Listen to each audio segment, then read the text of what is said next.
Welcome to Green and Red, scrappy politics for scrappy people.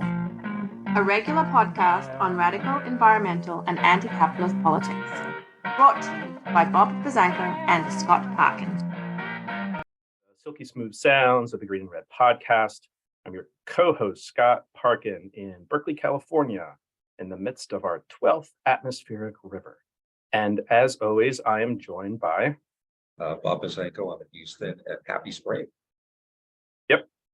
And today we're excited to be joined by Trevor Aaronson. Welcome to the Green and Red podcast, Trevor. And we are going to be talking about Trevor's explosive podcast called Alphabet Boys, which reveals the secret investigations of the FBI, the CIA, the DEA, and other alphabet agencies. Season 1 is called Trojan Hearse, which details FBI efforts to infiltrate and disrupt racial justice movements in the summer of 2020 in both Denver and, as we have found out this week, Colorado Springs. Trevor is an award-winning reporter for The Intercept, author of The Terror Factory, Inside the FBI's Manufactured War on Terrorism, and co-host of other podcasts such as American ISIS and High Rollers. Trevor, just kind of kicking off because you have this new article that came out yesterday called The Honey Trap. The FBI used an undercover cop with pink hair to spy on activists and to manufacture crimes, which is related to the kind of bigger story that we're going to get into around Denver. But you actually just laid out a little bit of what happened in Colorado Springs in the summer of 2020. Yeah, so the Denver investigation, which we'll get into, ended up prompting this separate investigation because the informant in Denver had provided information to the FBI about an activist during the summer of 2020 who was active in both Denver and Colorado Springs. And so the FBI then launches this separate investigation in Colorado Springs. And what they do is essentially exploit a partnership that exists in most cities around the country between local law enforcement and the FBI, this thing called a Joint Terrorism Task Force. And the FBI, through the JTTF, or the Joint Terrorism Task Force, recruits a young female cop named April Rogers and basically assigns her to infiltrate the racial justice movement and left-wing activist community in Colorado Springs. In that city, there's a nonprofit known as the Chinook Center that has an office space that they make available to left-wing organizations and political organizations to use. And April Rogers, the undercover cop, came in, suggested she was a sex worker and wanted to get active in politics and social change, and volunteered for the Chinook Center. And so the Chinook Center, gives her a volunteer position. What they didn't know was that for a year, she was essentially rifling through membership records, email accounts, and providing information to the FBI about specific activists. And at the same time, when she had established trust, she started running operations with the FBI in which she would introduce activists to two undercover FBI agents who would then try to get them involved in gun running conspiracies, get the activists to purchase or sell illegal guns. They were ultimately unsuccessful in getting any activists to commit that crime, but it shows you kind of the levels of that the Colorado Springs Police Department, working with the FBI, went to in trying to not only surveil and infiltrate this activist community, but then also attempt to set them up in crimes and trap them in crimes that then could show that this activist group was involved in guns and other serious criminal activity. And, this actually very much, we'll probably make references to this, but this very much sounds like, COINTEL style operations that we saw in the 1960s and 70s. And this is very similar to also what the informant in Denver was doing. But then also what you reveal in your article, which also to me has shades of COINTELPRO, is the FBI's social media exploitation program, which comes out in this article too. Could you actually explain what that is? Yeah, so this is a fairly new program and something that I think the public doesn't know nearly as much as it should about, which is the FBI's attempts to basically build intelligence files using publicly available social media material, as well as potentially material that isn't publicly available, such as the privacy settings on your Facebook page. If you make something private, there's still a question of whether the FBI is getting access to it. But what we know from records that have been released through the FOIA or through litigation is that the FBI in the summer of 2020 used this program called social media exploitation to monitor who was attending events by monitoring the Facebook event pages that activist groups were using. The records show that they did this in Washington, D.C. and Seattle. Given those two cities, I assume you can assume that it likely happened in many other cities as well. In Denver, what we know, in Colorado Springs, what we know is that the FBI was working with the Colorado Springs Police Department to build files on activists using social media exploitation, using programs and infiltration of the pages of the social media to provide information. And then what they were doing was pulling photos from the social media pages, Instagram, LinkedIn, Facebook, in order to kind of complete their profile of these activists. Keep in mind, the FBI is doing this without warrants. They're building these files on people who are not suspected of criminal activity. The only thing that has triggered the FBI's interest is their First Amendment protected activity, their political activism. And what was revealed in the Colorado Springs investigation by accident by a police officer working with the FBI who had his body camera on was that the FBI had furnished the Colorado Springs police with intelligence reports on activists. And so one of the reports that you see him rifling through on his body cam is a report that shows the pictures of the activists who are engaged in a protest or a march that day. And it's like a rogues gallery of protesters that they're to be on the lookout for. And all of those photos were then pulled from social media to create that report. And so what it's showing is that the FBI, working with local police partners, is monitoring and data mining social media profiles of activists who did not commit a crime and are not suspected of committing a crime at all. And revealing to some extent that the FBI is basically surveilling people based on their First Amendment protected activity. Let me ask you a question about method, because as I read this, what really surprised me was the availability of the information you found through FOIAs and declassifications. Because sometimes historians, we can't get stuff from 20 years ago, but it sounds like you were pretty successful, which is good news, I guess. But did you get much of or most of what you asked for, and were you surprised even that you were able to get a lot of these documents? So the documents related to social media exploitation, which you don't know enough about, in my view, many of those documents that I reviewed and cited came from litigation through an organization called Property of the People that was involved in FOIA litigation and kind of getting some of those records out of the government's hands. And so that was quite helpful. But then in order to tell the story of what happened in Colorado Springs and later and also in Denver, that really relied on a source providing me with material to understand that. So that was, internal FBI reports and undercover recordings of the informants. And so in those cases, it's unlikely you could get them through FOIA it would take decades until they become available. So in those circumstances, it required a source providing them to me. But usually my work in these kinds of stories is a mixture of those things, documents and recordings that sources leak to me, as well as, material that I'm able to get in the criminal court record or civil court record or through a FOIA litigation. That was impressive. Seymour Hirsch-like. Thank you. That was very nice of that. One other thing, just to kind of follow up on that sort of, as I read it too, I was thinking about the activist community because, Scott and I, as we told you, both studied this a lot. And within the community, there are either snitches or there are people who just aren't real smart.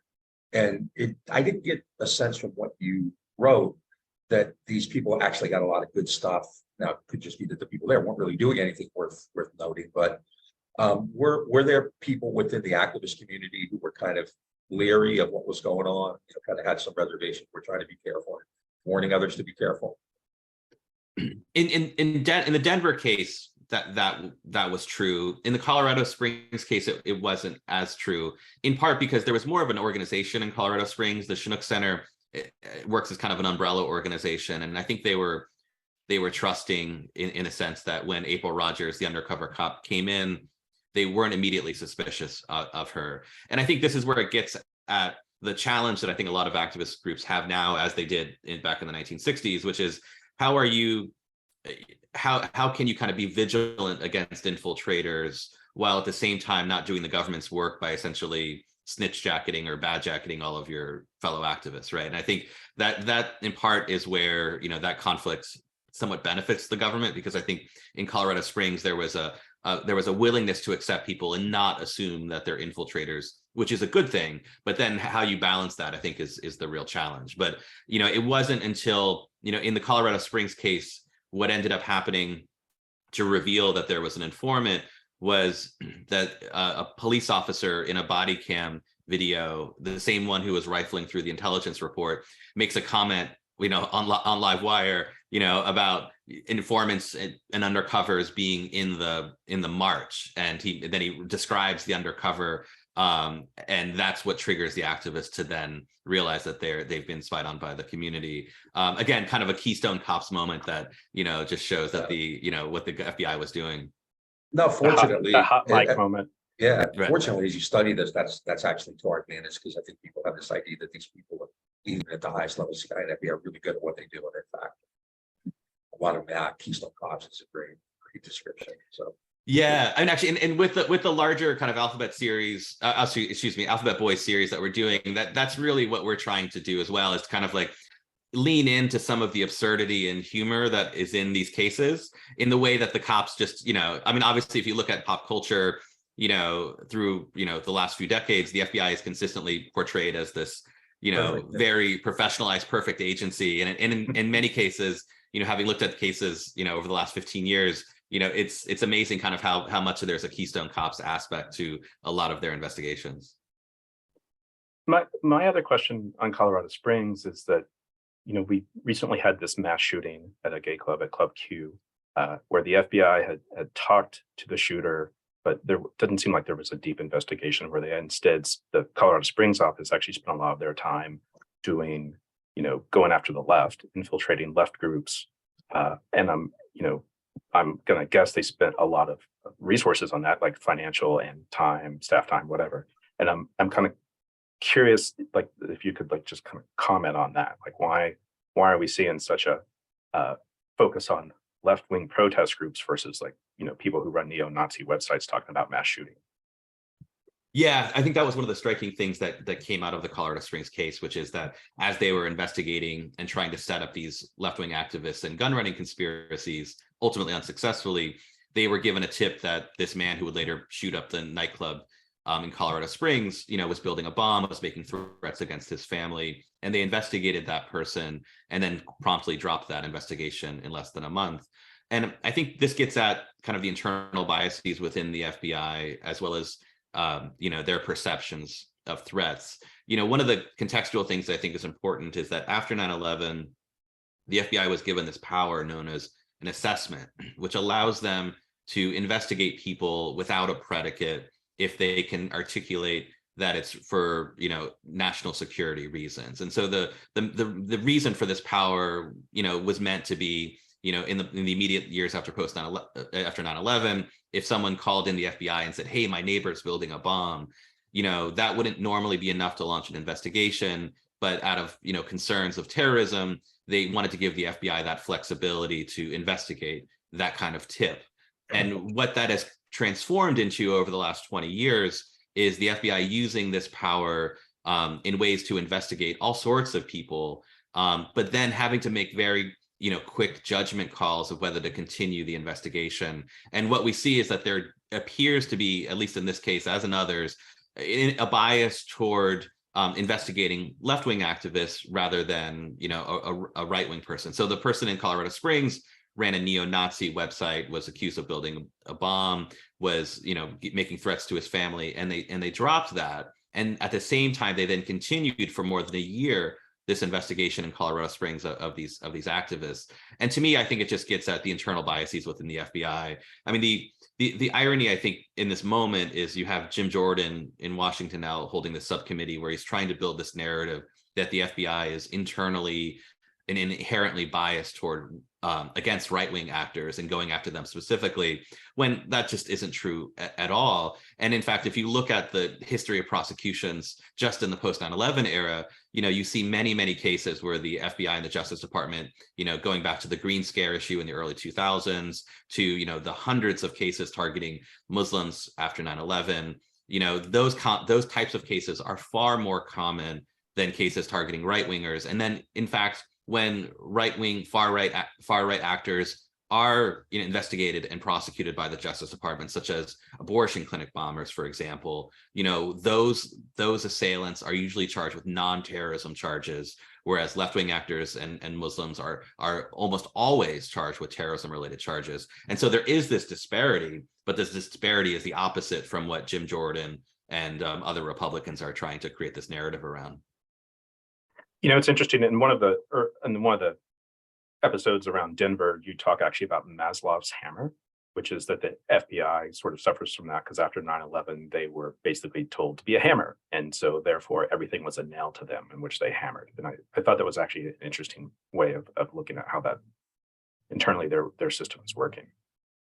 Yeah, in the context, my kind of history of coming to this story is that in the previous 10 years or so, I'd done a lot of reporting on the FBI's counterterrorism practices and the use of informants and stings, with the idea of the FBI looking for future threats and finding maybe a loudmouth in a local Muslim community, and then using an informant to say, hey, do you want a bomb? And then when that person moves forward in any way, they're then arrested, and it's presented to the public as if this person was a real and capable terrorist on their own, even though it was largely manufactured by the FBI. And I'd asked a lot of FBI agents, often off the record, on background, like, is this really the most effective way of handling this situation? Like, you have this young man troubled for whatever reason, making these incendiary comments. If you showed up at his door with your FBI suits on and knocked on the door and said, hey, you're under investigation, in my view, there's a good chance that that guy's going to be like, oh, I crossed the line and I'm not going to go any further, right? Instead, they put together this elaborate sting, and this guy gets sent away for 12 to 20 years. And the response I would often get from FBI agents is, well, we're not a social services organization. We're, a criminal investigations organization. And so if this person is doing this, saying these incendiary things, the only recourse we have is to set the trap and see if he falls into it. And again, I think that's what gets at this Maslow's Hammer idea, that this, they are seeing everything as a potential terrorism threat, and not so much maybe in some of these cases of just like a troubled young man who probably could be scared straight pretty easily. But instead, you're going to put, the power and resources of the state together and investigating him and ultimately imprisoning that person. This is Scott Bott with the Green and Red podcast, talking today with Trevor Aaronson, whose podcast, Alphabet Boys, talks about undercover government operations against the left. It's just a really great article at The Intercept about it. So just to kind of get that in there, Scott. You're on mute. Sorry. Maybe we could actually shift a little bit to Denver, which is the sort of bigger part of the story of the podcast series. And so that details the infiltration by the Denver racial justice movement by Mickey Windecker. Hope I said his name right. And maybe you could actually tell us lay that story out for us a little bit as well, which is like, it's just amazing. It's astonishing, I just have to say. Yeah, so the context for me in coming to this as well is like having reported on the post 9/11 terrorism stings when the summer of 2020 came, and I was, as all Americans were, seeing what was happening on my screens.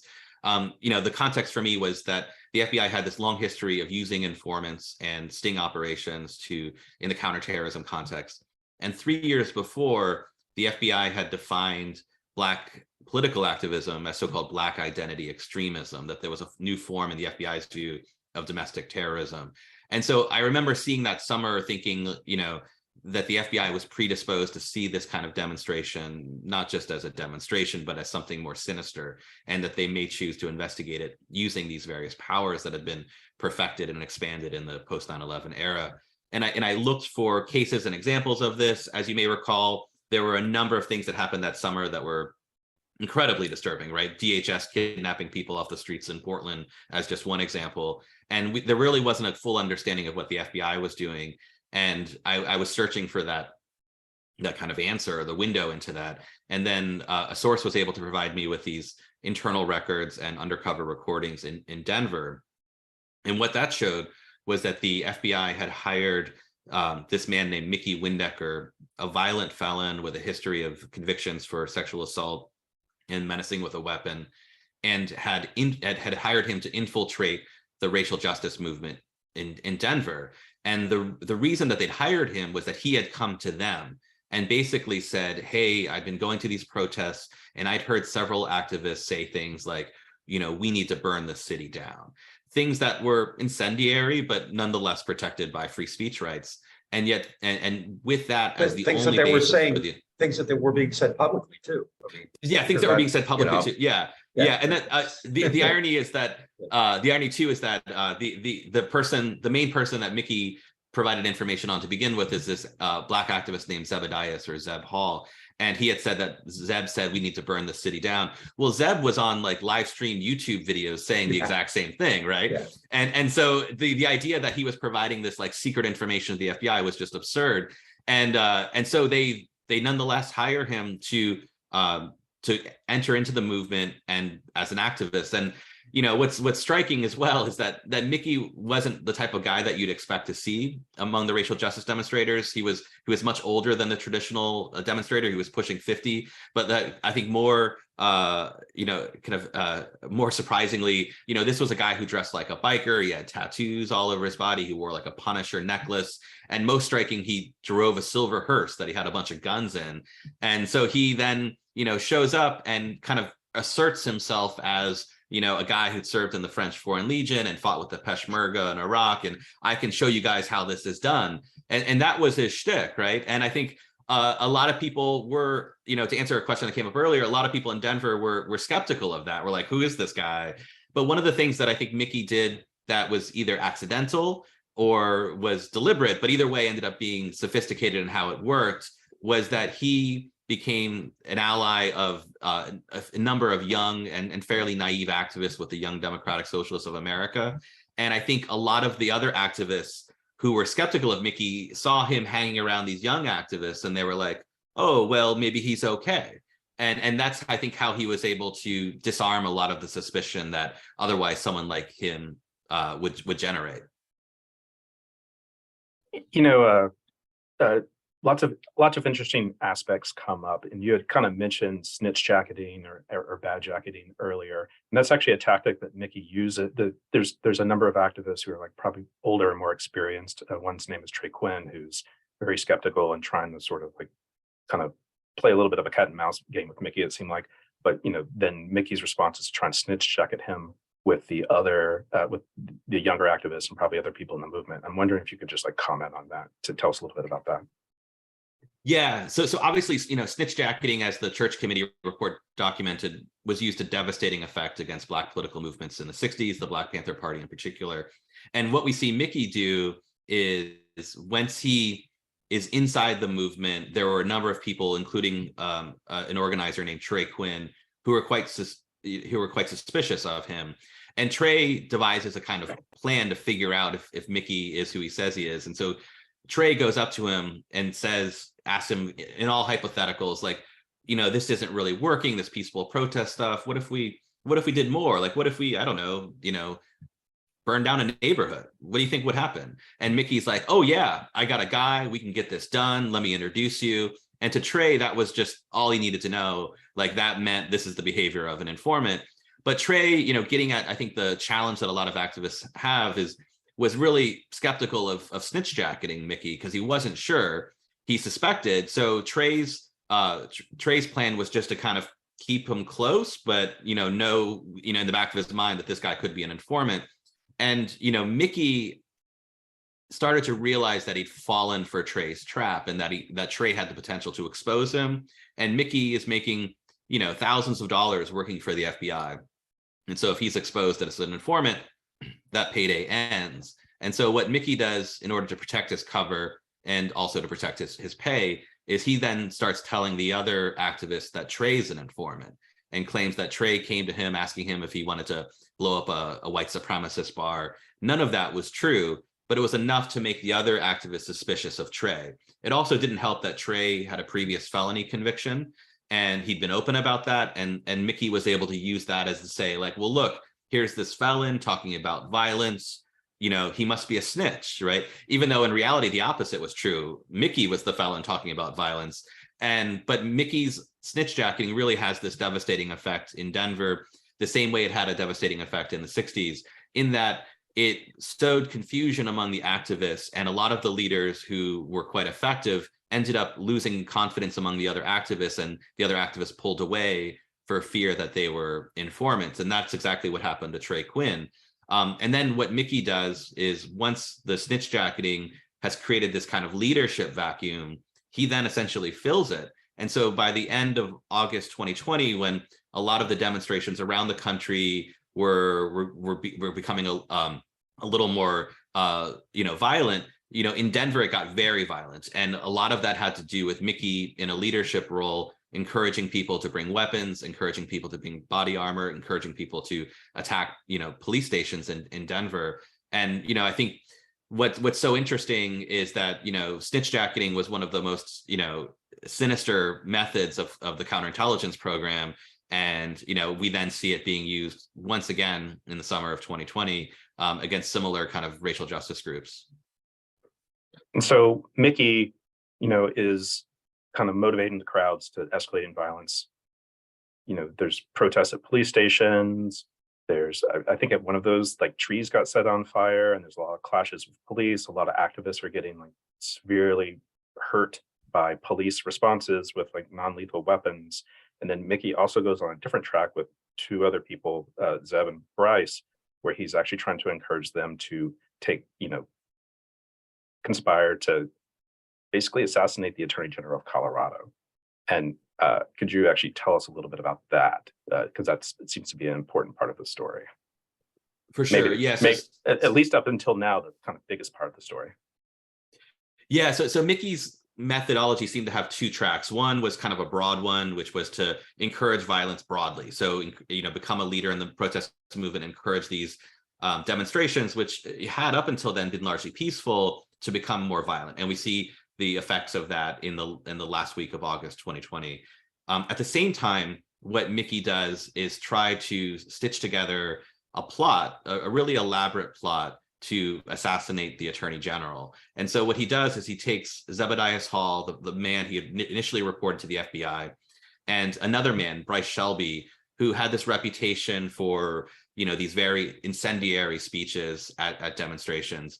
And Bryce had been given the address of the Attorney General because one of the activists, trying to be provocative, gave a speech where she read off all of the home addresses of elected officials, and Bryce happened to write this down. And Mickey is encouraging Bryce to do something, with the Attorney General. And so what he does is he arranges a meeting with Zeb Hall, a lunch with Zeb Hall, Bryce Shelby, and him. And that's where Mickey is encouraging them to get involved in the supposed plot to assassinate the Attorney General. What's so striking about it is that Bryce Shelby, who the FBI makes it seem was the genesis of this plot, keeps mistaking the Attorney General for the district attorney. It's clear he doesn't even know the difference between the two offices. And in addition, Bryce's gun, he has a rifle, has a bullet jammed in it. So the idea that this man would be able to assassinate, elected official that he can't decide whether it's the Attorney General or the district attorney, and his gun is basically broken, is the guy that the FBI is putting forward as the mastermind of this plot. And so over lunch, Mickey is encouraging them to get involved. Zeb is no, I'm not getting involved in this, and backs out.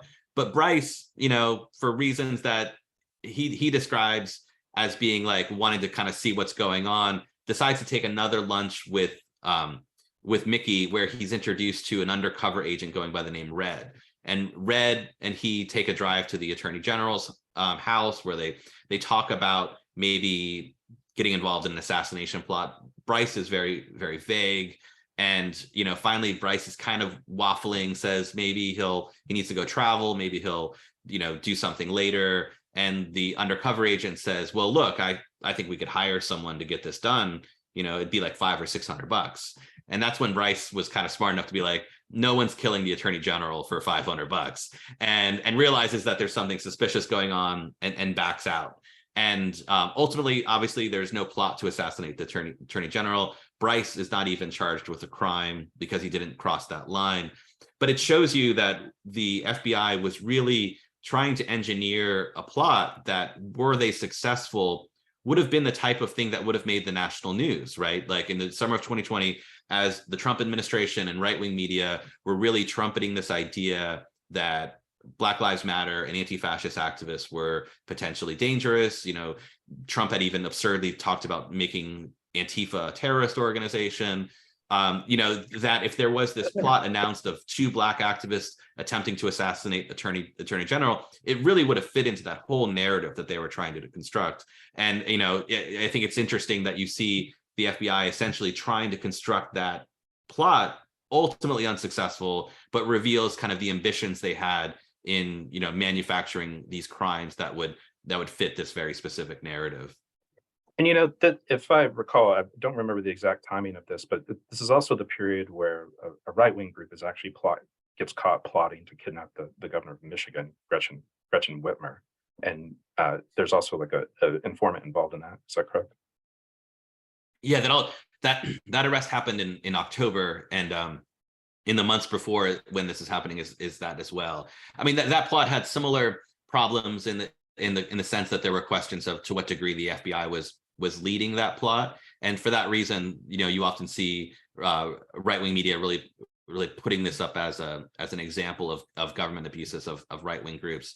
But that case was fairly anomalous in the sense that there have been a few cases like that have targeted right-wing groups and FBI stings, but more often than not, these are cases that are targeting people like Bryce Shelby and Zeb Hall, who are more left-wing activists. Clearly, these agencies want to sow discord and they want to intimidate people and frighten them. And we've seen this every Red Scare, right? The anarchists in the 20s, COINTELPRO. And often, in the case of, for instance, like I forget how many like Italian anarchists were deported and arrested. And we did a show about people who were still, facing charges from the summer of 2020. But in Denver and Colorado Springs, how many people were actually kind of brought into the system, were arrested, or, more than just kind of the pain and suffering these people, caused, but, what actually happened? Were people actually arrested? Was the government able to get charges filed against activists? So in the case of Mickey Windecker, in the federal investigation, since the assassination plot did not work out, Bryce Shelby was not charged with a crime, but they did use they did use the evidence in that case, the undercover recordings, to file a red flag law case against him, where they took his gun for a year.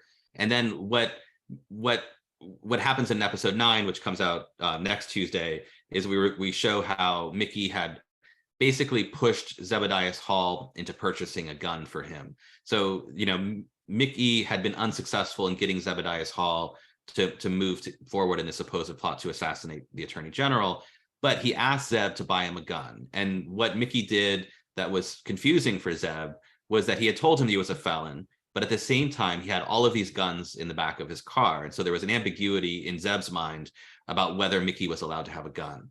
At the same time, Zeb describes how he was terrified of Mickey, because Mickey was this guy who showed pictures of dead ISIS soldiers on his phone. In some of those pictures, he's standing above those dead bodies. He describes how he's killed people. Zeb had actually, in one conversation, told Mickey about his family in North Carolina. And so from Zeb's perspective, he's being asked by this very dangerous man to buy him a gun. And if he says no, what happens to him? And so Zeb ultimately is given $1,500 by Mickey to purchase a gun, buys the gun, and gives it to Mickey. And, this is essentially, when you unpack it, a crime where the government used the government's money to give to the target to buy a gun, who gives it to the government's informant, who then gives it to the gun to the government, right? A crime of no victims whatsoever. But ultimately, Zeb was charged with a felony for transferring a firearm to a felon, and ended up pleading guilty and getting probation. But that was the extent of Mickey's operation. So for all of their efforts to sew together this fantastical plot to assassinate an elected official, ultimately what they get are, a gun charge against someone who had never previously committed a crime. Zeb is now a felon as a result.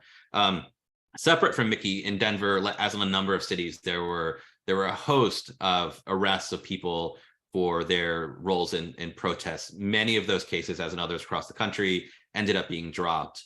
And, there were people convicted of various crimes like vandalism and others, but nothing like a plot to assassinate an elected official, for example.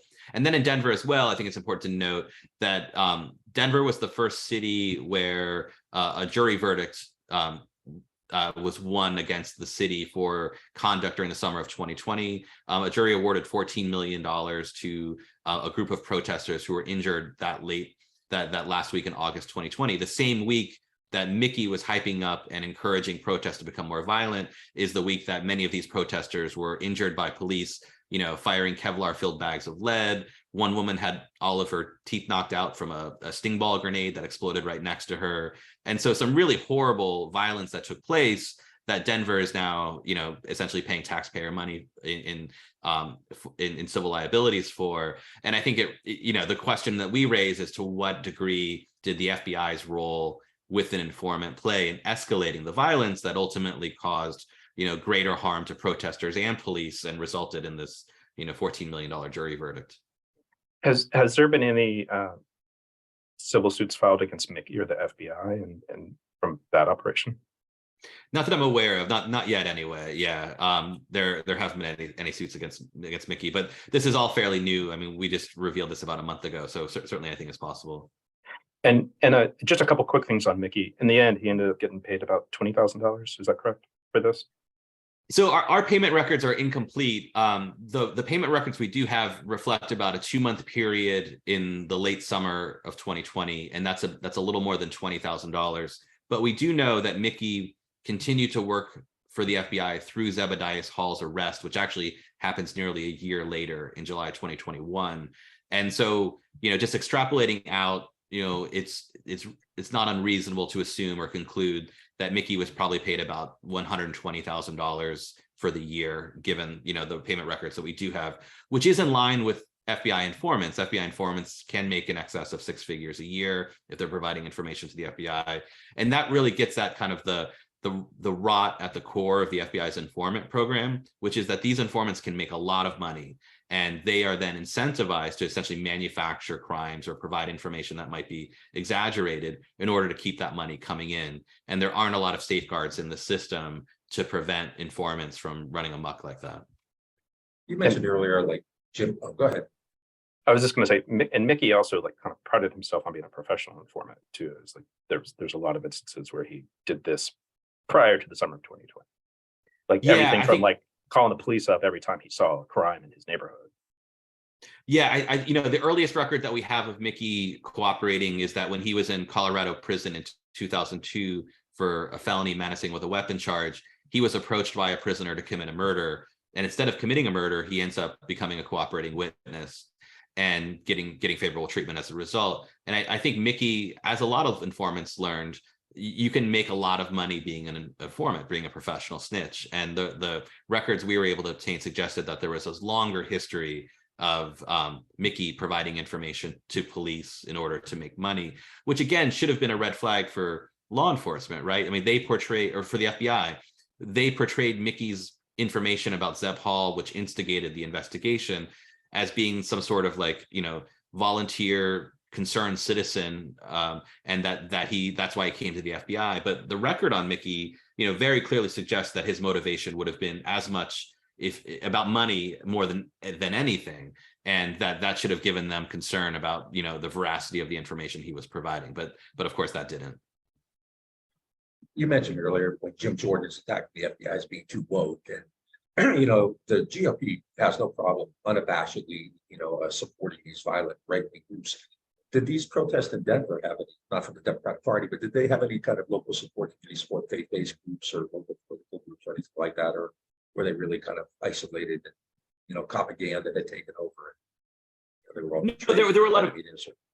I mean, there were a lot of groups that had support and had community support in Denver. I mean, I think one of the things that the activists describe their frustrations with, especially the Black activists who were there at the beginning, was that there really was this kind of movement away from police accountability toward all various left-wing issues, and that the message had kind of frayed and been diluted as a result. And so I think that was part of it. As you and your listeners know well, but it's not something that's often known by I think right-wing supporters, is that they're, the movement itself was very decentralized, that there were a number of groups that were all just kind of coming together. There wasn't a central organization. Black Lives Matter isn't a central organization. And so, that in effect allowed Mickey to more easily, I think, disband the movement in a sense by sowing confusion and snitch jacketing people, just because a lot of these people were coming together that summer for the first time. They didn't really know each other, and that made the movement a little weaker, I think, than it might otherwise have been. I'm not necessarily arguing for a central organization for activism, but I'm just saying that I think the loose coalition that existed in Denver, as it existed in other cities, allowed for kind of that vulnerability to be there. I'm going to shift gears a little bit back to more on the FBI. Christopher Wray, I believe, testified before Congress saying that they don't target people. They target people based on crimes and threats of crimes and things like that, but they don't target people on ideology. And like thinking about the story in Colorado Springs, and then also thinking about Denver, is like very much not the case. There's a term that they had actually used, which they have now taken away, called Black identity extremist. And, I can also tell from personal experience that they've targeted like radical environmentalists and radical animal rights activists and things like that. And I'm wondering if you could just like actually say a little bit about that, about the targeting of ideology, really. Yeah, I mean, I think it's striking that Chris Wray has gone before Congress and basically flat out said, we don't investigate ideology, but you can look at specific case files and see that that's exactly what they were doing. That's specifically what they did in Denver, given that the information Mickey provided was all First Amendment protected activity, speech from activists who were left-wing racial justice activists. And the other thing that was quite striking in the Colorado Springs investigation was that a search warrant application that was written by a local police officer who was working with the FBI through the JTTF. So effectively someone who was deputized by the FBI. In that search warrant application, he's describing how he's investigating these activists involved in a march, and he specifically lays out that his suspicion of them is that they were wearing red and they had red flags, and he refers to a website that refers to how red is associated historically with political activism around communism and socialism, and that was the basis for their investigation. So very clearly describing, political activism and ideology as being the basis for that investigation. And I think if you look back, I mean, this goes back long before 9/11, but just if you look at kind of the 9/11 period, you see a very similar type of activity happening in the Green Scare with a number of the cases that they investigated of environmental activists and animal rights activists. And then secondly, in investigations of Muslims in the 9/11 in the post 9/11 era, one of the things that the FBI was specifically concerned about, according to documents, were Muslims who prayed often, right? There was a belief that the more outwardly religious a Muslim was, the more likely that person was to be an extremist. And again, like using ideology and religion as the basis for investigation. And so this has been going on for a very long time within the FBI. And it's quite absurd that, the FBI director will go before Congress and basically say, no, that doesn't happen, when, there's, 20 years at least of records of that happening specifically in the post 9/11 era. Your reporting is really great. It's at The Intercept and other left media that covering stories like this. But in the Denver community, was this story kind of bigger? Did it get more attention from just kind of the local newspapers and television stations, or did it remain kind of more on the left media? No, I mean, so since the podcast has come out, we've gotten a lot of coverage in Denver, the NPR station, the Denver Post. And so this really has resonated in the community, and it isn't something that is only kind of being viewed from like a left-wing perspective in the media. I think from a national perspective, this story has gotten more attention from left media than right. But at the same time, I think it's kind of gone, it's been one of the stories that has crossed over. I mean, I was surprised, like Dinesh D'Souza tweeted it, just to give you like an idea of like, there is some crossover with this story happening. But in the Denver community in particular, I don't think anyone sees this in an ideological lens. That's at least my assessment based on the media coverage that we've gotten there. I think Denver media has generally viewed the story as being concerning and, wanting to know more about what's happened, but also something that answers a lot of questions. I mean, there really always were a lot of questions in Denver about why the demonstrations became so violent so quickly, and then separately why these demonstrations kind of suddenly stopped. And Mickey's involvement answers a lot of that, in that, he was encouraging this violence while at the same time snitch jacketing, and that caused a spate of violence in the late August 2020. But then as a result of his snitch jacketing, you see kind of a lot of people back away from the movement, and ultimately it collapses. I'm kind of curious if the FBI, since the series has come out, has commented on the series, or actually, for that matter, has Mickey said anything publicly about it? So in our reporting, we went to the FBI well ahead of time, asked for interviews, they declined them. We then sent a list of questions and asked for written responses. We were then told we were not going to get any responses from the FBI. And so they did not comment to us at all. And then a number of news organizations have covered this, including The Guardian and the Daily Beast. All of the news organizations, including the local ones that have covered this, have gone to the FBI for comment, and they have consistently said no comment. As of now, the FBI has not responded in any meaningful way. We did get, on the elected official front, we did get Ron Wyden, basically expressing concern about what was happening, and asking for a greater level of accountability from Congress, given what was shown to have happened in Denver and Colorado Springs. As for Mickey, I was able to reach Mickey in the final episode. You'll hear my brief conversation with Mickey, in which he denies that he was an FBI informant, and then, threatens to sue me if I, accuse him of being an FBI informant. I then explained that I text him kind of still images of the undercover recordings to prove that I had all of this, and then ultimately refused to respond to me in any way. But we haven't heard from Mickey since the series came out. And I'm going to guess that this series is not going to lead to any sort of meaningful change within the FBI or the government. And we've actually done a number of shows recently on Cop City, on what's going on in Atlanta. I think Unicorn Riot actually just put a story out last week based on some FOIA of them surveilling Stop Cop City activists in Chicago. And I'm wondering if you have, I don't know what the word is, if you have any sort of hopes of any sort of like meaningful impact within the system. I mean, I know you've been working this beat for like decades, and so just like to hear your thoughts on that. Yeah, it's been discouraging. I remember, one of my editors early in my career, gave me this metaphor about, reporting having impact, and it was that, like, it's a lot like, pounding a nail into a wall, that like you hit it once, you're gonna hear it, but in order to kind of like, bury it into the wall, you have to kind of keep tapping it. And I feel like, that from a journalism perspective is very similar. Like, you can have one story and people talk about it, but then it's easy for, government agencies to just be like, oh, that story was a while ago and nothing happened. I feel like in order to have change, you really need to keep on these issues. And that's been why I've wanted to keep on the FBI for, over 15 years now. That said, I'm not seeing meaningful change. And so it is certainly discouraging. I was really discouraged more recently, given we were talking about this Jordan committee and the absurdity of it. To me, this offers Democrats a really great opportunity to say, okay, you want to talk about government abuse by the FBI? Let's bring on some of the Green Scare defendants. Let's bring on some of these Muslims. Let's bring on like the case in Denver and talk about these.